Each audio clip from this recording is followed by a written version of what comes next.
आजकल की इस भागती दुनिया में हम इतने ज्यादा व्यस्त होते जा रहे हैं कि हम खुद को भूलने लगे हैं। हमारे मन में इतने विचार चलते रहते हैं कि वह हमें शांति से बैठने ही नहीं देते। जब कभी थोड़ा सा समय मिलता है हमें शांति से बैठने का, तो हमारे दिमाग में फिर से तमाम विचार आने लगते हैं और फिर हम यह भूल जाते हैं कि हम शांति से बैठे हुए हैं या नहीं। हमारा दिमाग विचारों से इतना ज़्यादा भर जाता है कि वह हमें शांति से एक जगह पर बैठने ही नहीं देता। तो आज के इस वीडियो में हम अपने मन के विचारों को साफ करके अपने दिमाग को किस तरीके से शांत रखा जाए, इसी के बारे में बात करने वाले हैं। दोस्तों, एक बार एक गुरु और एक शिष्य एक सुनसान जंगल से गुजर रहे थे। तभी शिष्य अपने गुरु से एक सवाल करता है कि गुरुजी, ऐसा क्यों होता है कि कुछ लोगों के पास कुछ भी नहीं होता लेकिन फिर भी वह सुखी रहते हैं और आनंद में रहते हैं, और कुछ लोगों के पास सब कुछ होते हुए भी उदासी उनके चेहरे पर साफ दिखाई देती है। गुरु ने एक मुरझाए हुए फूल की तरफ इशारा करते हुए अपने शिष्य से कहा कि यह सोचने और समझने की बात है। अगर यह फूल यह सोचेगा कि मैं कल मुरझा गया था, या फिर यह सोचेगा कि मैं भविष्य में फिर से मुरझा जाऊंगा, तो यह कभी भी खुलकर पूरे तरीके से खिल नहीं पाएगा। अपने सुंदर स्वरूप में यह कभी भी वापस नहीं आ पाएगा और अपनी खुशबू को इस प्रकृति में कभी भी बिखेर नहीं पाएगा। इसी प्रकार इंसान अपने अतीत की यादों में खोया रहता है या फिर अपने भविष्य की चिंता करता रहता है, भविष्य के दुखों के बारे में सोचता रहता है, या भूत में जो उसके साथ बुरी घटनाएं हुई हैं वह उन्हीं के बारे में सोच सोच करके वह अपने भविष्य के लिए चिंतित होता रहता है। तो ऐसा मनुष्य जीवन में कभी भी सुख अनुभव नहीं कर सकता। यह समझने की बात है कि जीवन हमेशा वर्तमान में होता है। अतीत और भविष्य की कल्पनाएं हमेशा मनुष्य को मृत्यु की तरफ ले जाती है। इसलिए यह जरूरी हो जाता है कि जिस प्रकार हम अपने शरीर की देखभाल करते हैं, उसे बीमारियों से दूर रखने के लिए उसके अंदर ऐसी गंदगी भी साफ करते रहते हैं, ठीक उसी प्रकार समय समय पर हमें अपने मन और मस्तिष्क की भी गंदगी को साफ करते रहना चाहिए, उसकी धुलाई करते रहना चाहिए। इससे आपकी बुद्धि की क्षमता तो तेज होगी ही होगी, साथ ही साथ आप हमेशा आनंद में रहने का रहस्य भी जान पाएंगे। शिष्य ने सवाल किया कि गुरुदेव, इससे पहले कि हम मन और मस्तिष्क पर चर्चा शुरू करें, उससे पहले मैं यह जानना चाहता हूँ कि जिन लोगों के पास सब कुछ होता है वह दुखी क्यों रहते हैं, और जिन लोगों के पास सब कुछ भी नहीं होता है वे अक्सर आनंद में क्यों रहते हैं? यह रहस्य क्या है? इसके पीछे का कारण क्या हो सकता है? गुरु ने उत्तर दिया कि कुछ लोग जीवन में जब सब कुछ हासिल कर लेते हैं और सब कुछ हासिल कर लेने के बाद उन्हें सब चीजों की महत्व का पता चल जाता है, ऐसे लोगों को अक्सर यह एहसास जकड़ लेता है कि मैंने जीवन में जो कुछ भी पाया, जो कुछ भी किया, उससे भले ही मैंने सुख सुविधाओं को हासिल कर ली हो, लेकिन मन की शांति अभी भी बहुत दूर है और अधूरी भी है। उस तक मैं पहुंच नहीं पाता। सब कुछ पाकर भी मैं अपने मन को जान नहीं पाया। और जब इंसान को ऐसा लगता है तो उसे महसूस होता है कि जो कुछ भी उसने कमाया है वह कौड़ियों का भाव था। उसने अपना जीवन बेकार की चीजों में यूं ही व्यर्थ कर दिया। और वहीं पर जिस इंसान के पास जीवन में कुछ भी नहीं होता है, उसके पास एक उम्मीद होती है, सब कुछ पाने की लालसा रखता है, और वही लालसा, वही इच्छा उसको जीवन में खुश रखती है, आगे बढ़ाती है और ऊर्जा से वह हमेशा भरा रहता है। गुरु ने अपने हाथ से एक सूखे पेड़ की तरफ इशारा करते हुए कहा कि शिष्य, कभी तो यह पेड़ भी हरा भरा रहा होगा, फलों से लदा हुआ रहा होगा, अनेक प्रकार के पक्षी और जानवर इस पर आराम करते होंगे, इसके फलों को खाते होंगे। उस समय इस पेड़ को भी यह पता नहीं होगा कि एक दिन यह सूख जाएगा और उसकी हालत इतनी बदतर हो जाएगी कि यह किसी को छांव तक नहीं दे पाएगा, उसके ऊपर पत्ते तक नहीं रह पाएंगे। उसी प्रकार मनुष्य अपने जीवन की दौड़ में यह भूल जाता है कि जिस दौड़ में वह सबसे आगे निकलने की कोशिश कर रहा है उसका अंतिम चरण तो मृत्यु है। काश वह कभी इस दौड़ से अलग हटकर यह देख पाया होता कि इसका अंतिम चरण उसे कहाँ तक पहुँचा जाएगा। जिस दौड़ को वह सबसे आगे निकलकर जीतने के ख्वाब देख रहा है उसका वास्तव में अंतिम चरण मृत्यु ही है। काश उन घटनाओं को हम किसी भी तरह से अपने मन की द्वार में ठहर कर यह देख पाए कि उसका चरण क्या है और उसका परिणाम क्या होने वाला है। वह तो बहुत कुछ इकट्ठा करने में लगा हुआ था। एक दिन वह यह सब यहीं का यहीं रह जाएगा। इकट्ठा करते करते एक दिन उसका शरीर मृत्यु को प्राप्त हो जाएगा और फिर उसका शरीर आग में जलकर राख हो जाएगा, लेकिन उसके द्वारा बनाई हुई चीज सब यहीं की यहीं पड़ी रह जाएगी। लेकिन इंसान चीजों को इकट्ठा करते करते अपनी जिंदगी को जीना भूल जाता है। वह कभी ठीक से खुलकर हंस भी नहीं पाता, बस इकट्ठा करने में लगा रहता है और इकट्ठा करते करते वह अपने सब सुख, चैन, खुशी सब कुछ खो जाता है। ऐसा भी हो सकता है कि वह ऐसे कार्यों की तरफ आगे बढ़ सकता है जो उसके जीवन में आनंद पैदा करता हो, जो उसके जीवन को एक नई दिशा दे। गुरु ने कहा कि एक योगी ही होता है जो जीवन की दौड़ में ठहर जाता है, जो यह समझ लेता है कि जीवन का अंतिम चरण तो मृत्यु ही है। इसलिए वह जीवन में सुख सुविधाएं हासिल करने की बजाय खुद के मन और मस्तिष्क को एक नए आनंद की तरफ ले जाने का प्रयास शुरू कर लिया होता है। शिष्य ने सवाल किया कि गुरुदेव, क्या एक गृहस्थ जीवन में जीने वाला इंसान उस आनंद की प्राप्ति नहीं कर सकता, और अगर कर सकता है तो किस प्रकार शुरुआत उसे करनी चाहिए? गुरु ने कहा कि बिल्कुल कर सकता है। गुरु ने उत्तेजित होकर उत्तर दिया कि अगर सभी मनुष्य उस आनंद की प्राप्ति के लिए योगी बनने का निश्चय कर ले तो इससे तो प्रकृति का चलन ही रुक जाएगा। उसकी जो व्यवस्था है वह बिगड़ने लगेगी। एक सच्चा योगी अपने जीवन में खोज करता है और खोज करने के बाद वह गृहस्थ जीवन में किस प्रकार आनंद को प्राप्त किया जा सकता है वह तरीके सभी को बताता है, ताकि मनुष्य अपने गृहस्थ जीवन का पालन करते हुए उस आनंद की प्राप्ति भी कर सके। गुरु ने उस युवक को संबोधित करते हुए उत्तर दिया कि मैंने अपने जीवन में जो खोज की है उसके अनुसार मनुष्य को समय समय पर अपने मन और मस्तिष्क की सफाई करते रहना चाहिए। मनुष्य अपने शरीर पर तो ध्यान दे देता है, लेकिन अपने मन और मस्तिष्क को वह भूल जाता है, उस पर कभी ध्यान दे ही नहीं पाता, और उसी वजह से मन और मस्तिष्क उसके बूढ़े होते चले जाते हैं। उसमें जवानी रह नहीं जाती है, और जब उसमें जवानी ही नहीं रह जाती तो वह नयापन और ताजगी नहीं रह जाती है, जिसकी वजह से एक इंसान उदासी से भर जाता है। मन और मस्तिष्क की गंदगी क्या होती है, पहले मैं तुम्हें यह बताता हूँ। हर मनुष्य के जीवन में कुछ ऐसी घटनाएं घटती हैं जिनका उसके मन और मस्तिष्क पर बहुत ही गहरा असर डालती है। वह जीवन भर उन घटनाओं को भुला नहीं पाता, और वही घटनाएं उसके मन में पूरी तरह से पक्की बैठ जाती है, जो उसके मन में गांठ बना लेती है। और भविष्य में जब भी वह कोई काम करता है तो यह घटनाएं उसको प्रभावित करती रहती है। उसके विचारों को, उसके निर्णय को पूरी तरह से यह घटनाएं बदल कर रख देती हैं।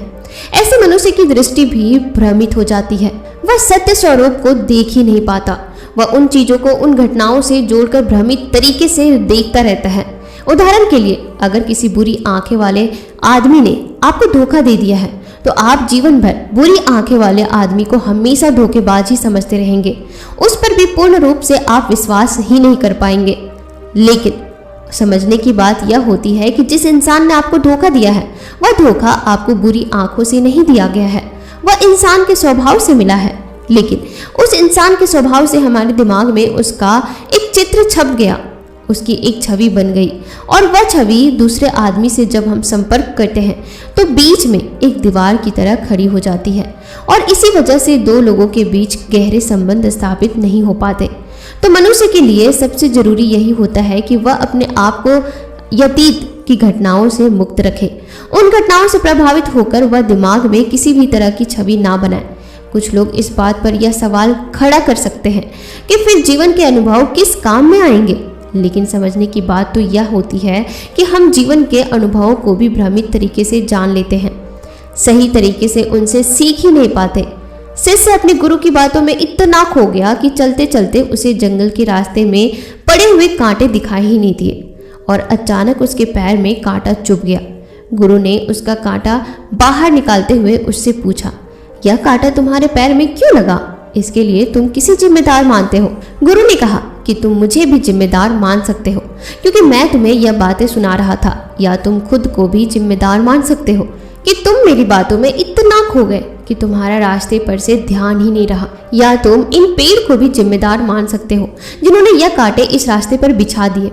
तभी शिष्य ने उत्तर दिया कि गुरुदेव, इसमें मैं खुद को ही जिम्मेदार मानता हूँ, क्योंकि आप तो अपना काम कर रहे थे और इस पेड़ ने भी अपना काम किया, पर मैं अपना काम नहीं कर पाया। अगर मैं चलते समय ध्यान से रास्ते में चलता, अगर मैं आपकी बातों में पूरी तरह से नहीं खो जाता, तो मुझे यह कांटा कभी नहीं लगता। इसमें पूरी तरह से ही मेरी गलती है। गुरु ने शाबाशी से अपने शिष्य के पीठ को थपथपाया और आगे कहा कि जो घटनाएं हमारे मन को प्रभावित करती है, जरूर उसे बाहर निकाल दे, और उसके लिए सबसे सरल तरीका है कि अपनी भावनाओं को व्यक्त करना सीखो। उसे अपने दिल में, अपने मस्तिष्क में बैठाकर मत रखो। जब तुम किसी भी दूसरे इंसान के सामने अपनी भावनाओं को व्यक्त कर देते हो तो तुम्हारे मन का बोझ हल्का हो जाता है। कुछ लोगों का स्वभाव ऐसा होता है कि वह अपने मन की बात किसी को नहीं बताते। ऐसे लोग अक्सर अंदर ही अंदर दुखी होते रहते हैं, लेकिन वह अपने मन की बात किसी दूसरे इंसान को कभी नहीं बताते। ठीक इसके विपरीत कुछ ऐसे लोग भी होते हैं जो अपने मन में किसी भी बात को रख नहीं पाते। उनके साथ कुछ भी अच्छा होता है या फिर बुरा, वह अपने मन की बात और भावनाओं को दूसरे के सामने व्यक्त कर देते हैं। और तुमने खुद महसूस किया होगा कि जो लोग अपने मन की भावनाओं को व्यक्त कर देते हैं वह जीवन में ज़्यादा आनंदित रहते हैं। कभी भी प्राकृतिक रूप से आए हुए भावनाओं को नहीं रोकना चाहिए या हमें किसी भी भावना को दबाना नहीं चाहिए। अगर हम किसी भी भावना को रोकने की कोशिश करते हैं तो वे हमें अंदर ही अंदर खाने लग जाती है। गुरु ने आगे कहा कि शिष्य, अगर तुम्हारा मन किसी बुरी घटना पर रोने को हो रहा है तो चीख चीख कर रो लो, अपने आप को रोको मत, उस भावना को पूरी तरह से बाहर आने दो। अगर किसी दूसरी घटना पर तुम्हारा मन खुश होने का, आनंदित होने का हो रहा है तो पूरी तरह से नाचो, झूमो, जिससे कि तुम उस भावना को बाहर निकाल सको। और जब वे भावनाएं अपनी पूरी गति के साथ बाहर आ जाती है तो तुम्हारा मन उन घटनाओं को पीछे छोड़ देता है, अर्थात तुम्हारा मन धीरे धीरे हल्का होने लगता है। गुरु ने शिष्य को समझाते हुए बताया कि जिस प्रकार तेज रफ्तार से चलता हुआ पानी अपने वेग से आने वाली सभी बाधाओं को तोड़ देता है, और अगर हम अपनी भावनाओं को बहने दिए तो वह उन सभी बाधाओं को तोड़ देगा, और उस बाधा को तोड़ने के बाद उसका कचरा उसके मन से निकल जाएगा और उसका दूषित मन भी साफ हो जाएगा, उसके अंदर की गंदगी भी दूर हो जाएगी। अक्सर मनुष्य अपने मन में किसी घटना को दबाकर इसीलिए रखता है कि वह जानता है कि अगर सामने वाले को इस घटना के बारे में पता चल जाएगा तो वह क्या सोचेगा। इसी विचार से वह अंदर ही अंदर खुद दुखी होते रहता है और अपनी भावनाओं को दबाता रहता है, लेकिन सामने वाले को वह कुछ भी नहीं बताता। लेकिन अगर वह हिम्मत करके शुरुआत कर सकता है, अपने अंदर की बात अपने किसी भी करीबी मित्र को बता दे, तो उसका पूरा जीवन परिवर्तित हो सकता है, उसका जीवन सुखमय बन सकता है। एक बार अगर उसके दिमाग में यह आदत बन गई तो जीवन भर अपनी भावनाओं को दूसरों के सामने व्यक्त करने से कभी नहीं हिचक पाएगा। वह अपने जीवन में इस आदत को 21 दिनों में पैदा कर सकते हैं। 21 दिनों तक अगर सही तरीके से हम अभ्यास करें तो हमारा दिमाग पूरी तरह से भावनाओं से मुक्त हो सकता है। यह 21 दिनों का अभ्यास इस प्रकार है। 21 दिनों तक सबसे पहली बात जो आपको याद रखनी है वह यह है कि अपने मन में किसी भी बात को दबाकर नहीं रखना है। अगर हम किसी मनुष्य के बारे में अच्छा सोचते हैं और अगर हम किसी मनुष्य के बारे में बुरा भी सोचते हैं तो भी उसे व्यक्त करें। परिणाम भूल जाए कि परिणाम क्या होंगे, सिर्फ अपने दिमाग की धुलाई करने पर विश्वास रखें। इससे आपके दिमाग में एक अद्भुत साहस पैदा होगा। गुरु ने आगे कहा कि शिष्य, जब आप किसी मनुष्य के बारे में वह सब बता पाएंगे जो आप उसके बारे में सोचते हैं तो आप खुद सोचिए कि आपका खुद के ऊपर कितना विश्वास बढ़ जाएगा। आपके मन के सारे दोष खत्म हो जाएंगे। हो सकता है कि इसमें आपको चुनौतियों का सामना करना पड़े, लेकिन जहाँ चुनौतियाँ नहीं होती हैं वहीं कुछ अभ्यास भी नहीं होते हैं। अभ्यास हमेशा चुनौतियों से भरा होना चाहिए। इससे आप सत्य वचन बोलने का अभ्यास भी कर पाएंगे। अक्सर हम दूसरों को प्रभावित करने के लिए वह सब बोलते रहते हैं जो उन्हें अच्छा लगता हो, लेकिन वह नहीं बोलते जो हम उनके बारे में सचमुच सोचते हैं, और यही हमारी सबसे बड़ी भूल हो जाती है, जिससे हमारा पूरा अस्तित्व झूठा बनकर रह जाता है। और अपनी भावनाओं को व्यक्त करते समय यह भी जरूर ध्यान रखें कि आपके अंदर जो भावनाएं उस इंसान के प्रति उठ रही है उसके पीछे का मूलभूत कारण क्या है। उदाहरण के लिए, जब एक नौकर अपने मालिक के लिए कोई काम करता है और वह काम अच्छे से नहीं कर पाता तो मालिक उसे डांट फटकार देता है, जिससे उसके अंदर उसके प्रति क्रोध की भावनाएं उठने लगती है। लेकिन समझने की बात यह होती है कि मालिक तो आपको कहेगा ही, वह तो डांटेंगे ही। अगर आप काम अच्छे से कर रहे हैं और फिर भी आपका मालिक आपके साथ उचित व्यवहार नहीं कर रहा है तो आप खुलकर अपने मालिक को अपनी भावनाएं व्यक्त कर सकते हैं, बिना यह सोचे कि इसका परिणाम क्या होगा। अगर आप इस भावना को उठाएंगे ही नहीं तो आप अपनी नज़रों में खुद ही नीचे गिरने लग जाएंगे। आपका आत्मविश्वास बिल्कुल खत्म हो जाएगा। दूसरा अभ्यास जो तुम्हें 21 दिनों तक करना है वह यह है कि जो भी घटनाएं तुम्हारे साथ घटित होती हैं, कम से कम आपके जीवन में एक ऐसा इंसान होना चाहिए जिसके सामने तुम अपने दिल की बात रख सकते हो, चाहे अच्छी बात हो या चाहे कितनी भी बुरे। वह सब बातें तुम बिना कुछ सोचे विचारे, बिना कोई डर के, बिना कुछ भी सोचे उस इंसान को बता सको और वह इंसान तुम्हारी सारी बातें सुनने के बाद तुम्हारे लिए कोई छवि पैदा ना करे। ऐसे इंसान अपने जीवन में खोजो और उनके सामने अपनी सारी भावनाएं व्यक्त करने की कोशिश करो। दिन में जो कुछ भी घटित होता है, अच्छा लगता है या बुरा होता है, किसी के प्रति आकर्षण होता है, उसको एक दोस्त की तरह बताने का प्रयास करें। इससे यह पता चल पाएगा कि तुम्हारा मन घटनाओं के प्रति किस प्रकार की भावनाएं पैदा करता है। तुम अपने मन की बातें कह दो ताकि तुम्हारे अंदर की भावनाएं, तुम्हारे अंदर में जो विचार उत्पन्न हो रहे हैं वो पूरी तरह से खाली हो जाए। तीसरा अभ्यास जो तुम्हारे मन को खाली रखेगा वह है योग्य निद्रा का अभ्यास। देखते ही देखते यह चर्चा खत्म करते हुए गुरु और शिष्य उस जंगल को पार करके अपने आश्रम में पहुंच चुके थे। तो दोस्तों, उम्मीद करती हूँ कि आपको इस कहानी से बहुत कुछ सीखने को मिला हो।